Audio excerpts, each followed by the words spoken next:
سنت و نوافل سے فارغ ہو چکے ہیں، تھوڑا سا قریب تشریف لا لیجیے۔ اعوذ باللہ من الشیطان الرجیم، بسم اللہ الرحمن الرحیم۔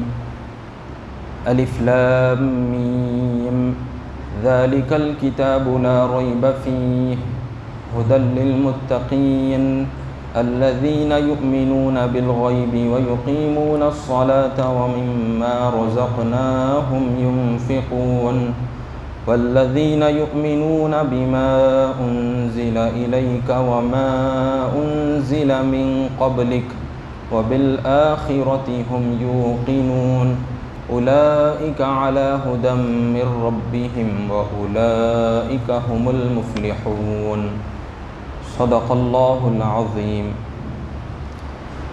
محترم حاضرین کرام، گزشتہ ہم سورہ بقرہ کا آغاز کیے ہیں، جن میں ابتدائی جو آیتیں گزری ہیں حروف مقطعات یعنی الف لام میم، اس کے متعلق اہم باتیں ذکر کی جا چکی ہیں کہ اس کے معنی اللہ اور اس کے رسول ہی بہتر جانتے ہیں، اور ہم کو اس پر ایمان رکھنا ہے کہ یہ اللہ کی طرف سے بھیجے گئے ہیں۔ پھر کتاب کے متعلق بات ذکر کی گئی کہ یہ کتاب یعنی مقدس ترین پاک کلام قرآن کریم ہے، جو کہ ہر طرح کے شک و شبہ سے پاک ہے اور اللہ رب العزت کی طرف سے نازل کردہ ہے، کسی انسان کا بنایا ہوا کلام نہیں ہے۔ پھر اس کے بعد یہ بات ذکر کی گئی کہ یہ جو مقدس ترین کتاب ہے آخر یہ کس لیے نازل کی گئی، تو بتلایا گیا کہ یہ پرہیزگاروں کے لیے ہدایت، ان کو رہنمائی کرنے والی ہے، ان کو سیدھا راستہ بتلانے والی ہے۔ اب یہ متقی کون ہوتے ہیں اس کا بھی ذکر کیا جا چکا۔ متقیوں کی تعریف بیان کی گئی کہ اللہ اور اس کے رسول کی بات ماننے والا، ان کے احکامات پر عمل کرنے والا، اور جن چیزوں سے منع کیا گیا ہے ان چیزوں سے بچنے والے کو پرہیزگار متقی کہتے ہیں۔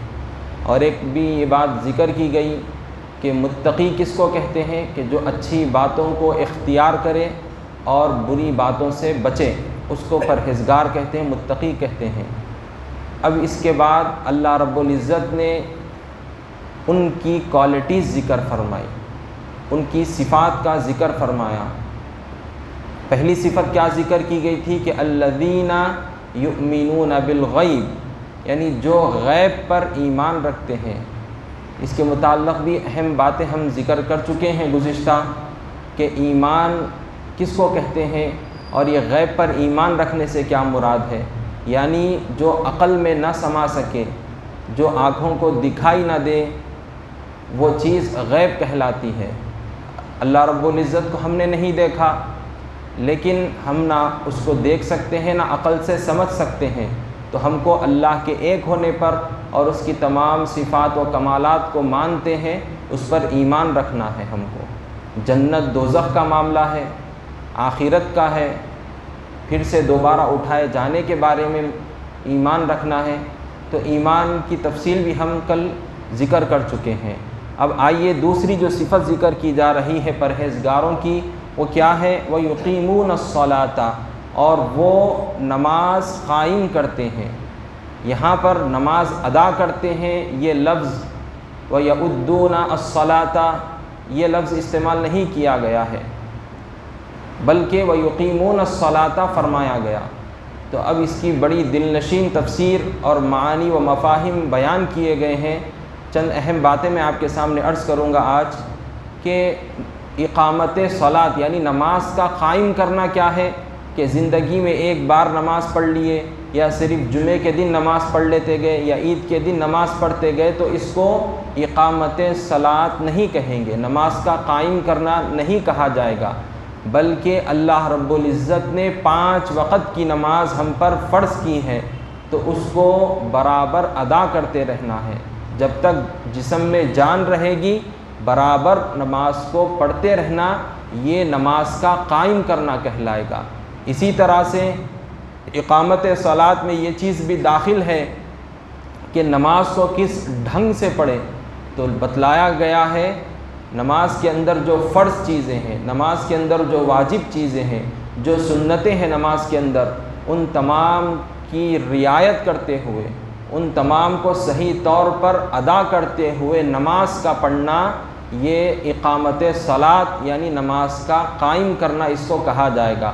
تو جو بندہ 5 وقت کی نماز سنت، فرض، واجب کی رعایت کرتے ہوئے پڑھتا ہے تو وہ پرہیزگاروں کی کوالٹی اختیار کیا ہوا ہے اور وہ پرہیزگاروں کے اندر داخل ہے۔ جو نماز برابر نہیں پڑھتا تو اس کو پرہیزگار نہیں کہتے، وہ پرہیزگاروں کی کوالٹی سے بالکل باہر ہے۔ تو پرہیزگار کی دوسری صفت کیا ہے متقی کی؟ وہ نمازوں کو نہیں چھوڑتا بلکہ نمازیں برابر پڑھتا ہے۔ حدیث شریف میں تو کئی ساری وعیدیں ذکر کی گئی ہیں۔ ایک حدیث شریف سن لیجئے نماز کے متعلق کہ حضور صلی اللہ علیہ وسلم کا فرمان ہے، قال رسول اللہ صلی اللہ علیہ وسلم الصلاة عماد الدین من اقامها فقد اقام الدین ومن ترکها فقد هدم الدین، یعنی نماز دین کا ستون ہے، یعنی دین اسلام کے جو پلرز بتلائے گئے ہیں، جو ستون بتلائے گئے ہیں، ان میں سے ایک پلر، ایک ستون نماز بھی ہے۔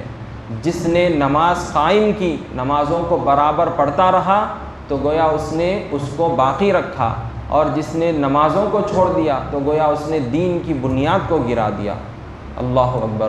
تو نماز کی بڑی اہمیت ہے کہ بندہ 5 وقت اللہ کی بارگاہ میں حاضر ہوتا ہے اور اس بات کا اظہار کرتا ہے کہ مولا میں تیرا بندہ ہوں، مولا میں تیرا بندہ ہوں، اور اس چیز کو بتلاتا ہے کہ مولا تو میرا مالک ہے، میں تیرے سامنے عاجز ہوں۔ تو یہ بندہ اللہ کی بارگاہ میں گڑ گڑاتا ہے، نماز پڑھتے رہتا ہے اور اس کو مناتا ہے۔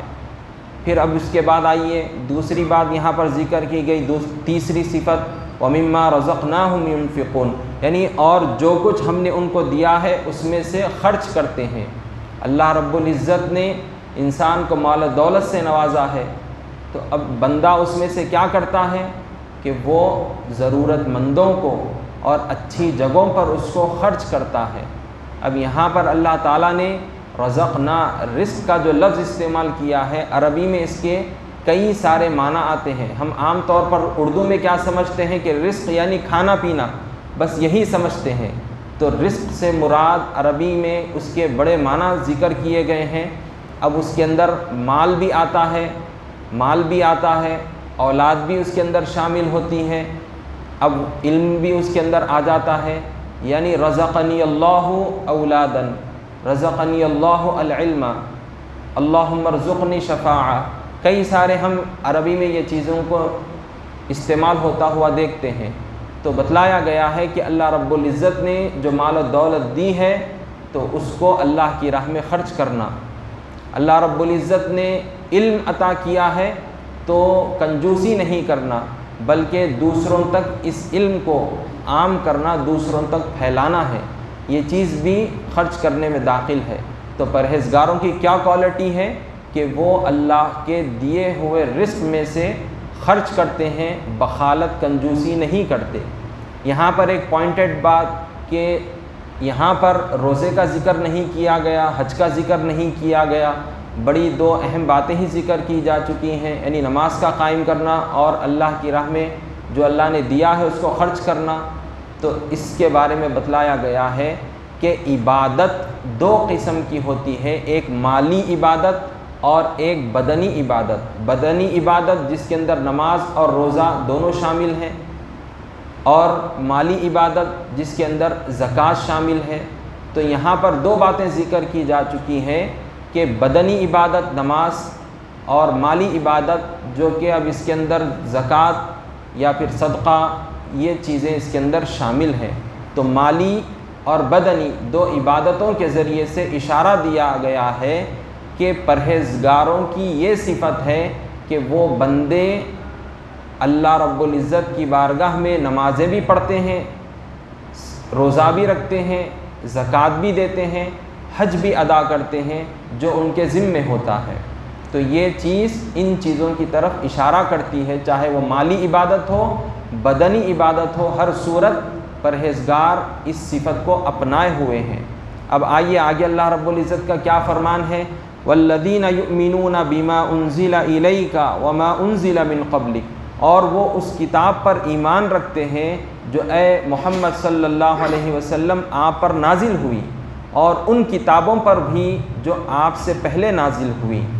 یعنی یہاں پر پھر دوبارہ ایمان کے بارے میں توجہ دلائی جا رہی ہے، پرہیزگاروں کی پھر ایک بار یہ صفت ذکر کی جا رہی ہے کہ پرہیزگار وہ لوگ ہیں جو حضور صلی اللہ علیہ وسلم پر نازل ہونے والی کتاب یعنی قرآن کریم پر ایمان رکھتے ہیں، اور پچھلی جو کتابیں ہیں، تورات ہو، زبور ہو، انجیل ہو، یا اور بھی جو کچھ بھی کتابیں اللہ نے اپنے پیغمبروں پر دنیا میں نازل فرمائی، ان پر ایمان رکھتے ہیں۔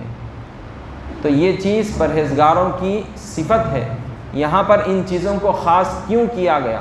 تو بتلایا گیا ہے کہ ایمان اور اسلام، یہ چیز کے اندر ہم کو تھوڑے معلومات حاصل کرنے ضروری ہے۔ تو یہ بات ذکر کرنے کے بعد میں آگے بڑھوں گا۔ تو ایمان اور اسلام یہ کس کو کہتے ہیں؟ تو بتلایا گیا ہے کہ ایمان دل سے تصدیق کرنے کا نام ہے۔ جو ایمان کی متعلق باتیں ذکر کی گئی ہیں کہ اللہ کو ایک ماننا، اللہ کے رسول کو، حضرت محمد مصطفیٰ صلی اللہ علیہ وسلم کو اللہ کا رسول ماننا، اور ساری کتابوں پر ایمان رکھنا، جنت و دوزخ، پھر مرنے کے بعد اٹھائے جانے پر، یوم آخرت پر ایمان رکھنا، یہ چیز دل سے تصدیق کرنا ہے۔ اور اسلام کیا ہے؟ عمل کا ظاہر کرنا ہے۔ یعنی اسلام کے معنی اطاعت اور فرما برداری۔ تو ایمان دل سے تصدیق کرنا، اسلام اطاعت اور فرما برداری کو کہا گیا ہے۔ تو بندے کے اندر یہ دونوں چیزوں کا ہونا ضروری ہے۔ صرف دل سے مانتے ہیں اللہ کو، عمل نہیں کرتے، تو پھر اس کا ایمان معتبر نہیں، ناقص ہے، قابل قبول نہیں۔ اسی طرح سے صرف اور صرف عمل کر رہا ہے، دل کے اندر کوئی تصدیق نہیں، یقین نہیں، تو اس کا وہ ایمان بھی، اس کا اسلام بھی نامکمل ہے، ناقص ہے۔ اب اس کی ایک مثال سے سمجھ لیجئے کہ آپ کے سامنے بریانی کا چاول رکھ دیا گیا اور کہا گیا کہ یہ بریانی ہے، تو بغیر گوشت کے اس کو تسلیم نہیں کیا جاتا کہ یہ بریانی ہے۔ یا پھر صرف اور صرف آپ کے سامنے گوشت رکھ دیا گیا ہے اور کہا گیا ہے کہ یہ بریانی ہے، تو آپ اس کو نہیں مانتے، کیونکہ بریانی چاول اور گوشت دونوں کے ملنے سے تیار ہوتی ہے۔ تو اسی طرح سے ایمان اور اسلام دونوں ایک دوسرے سے جڑے ہوئے ہیں۔ تو ایک مسلمان کو یقین بھی رکھنا ہے، عمل بھی کرنا ہے۔ اب یہاں پر جو باتیں ذکر کی گئی ہیں، تو یہ بتلایا جا رہا ہے کہ حضور پر اللہ نے جو کتاب نازل فرمائی ہے، اس پر بندے کو کامل یقین ہو، کسی بھی قسم کا شک و شبہ اس کے اندر نہ ہو، اور وہ اس پر عمل کرنے کی طرف آگے بڑھے، وہ عمل کرتا رہے۔ اور پھر پچھلی کتابوں پر ایمان رکھنے کے بارے میں بات یہ ذکر کی گئی ہے کہ جیسا کہ یہود و نصارہ ایک دوسرے پیغمبروں کو نہیں مانتے تھے، ان کے وقت جو پیغمبر بھیجے گئے بس انہی کو مانتے تھے۔ عیسائی حضرت عیسیٰ علیہ السلام کو مانتے، موسیٰ علیہ السلام کو نہیں مانتے۔ تو اس طرح سے ہم کو یہ بات ذکر کی جا رہی ہے کہ ہم ایسی تفریق نہ کریں، ان چیزوں کو الگ الگ نہ کریں، بلکہ جو چیزوں کو اللہ نے نازل فرمایا ہے اس پر یقین رکھنا ہے، لیکن عمل کس پر کرنا ہے؟ قرآن کریم پر عمل کرنا ہے۔ تو یہاں پر یہی بات ذکر کی گئی ہے، اور پھر حضور صلی اللہ علیہ وسلم پر نبوت کے سلسلے کو ختم کر دیے جانے کی طرف اشارہ ہے کہ حضور پر آخری کتاب قرآن کریم نازل کی جا چکی ہے، اب کوئی کتاب نہیں آئے گی، ہم کو قرآن پر عمل کرنا ہے۔ تو والذین یؤمنون بما انزل الیک سے قرآن کریم کی طرف ہم کو توجہ دلائی گئی ہے کہ اب تا قیامت تک ہم کو قرآن کریم پر عمل کرنا ہے۔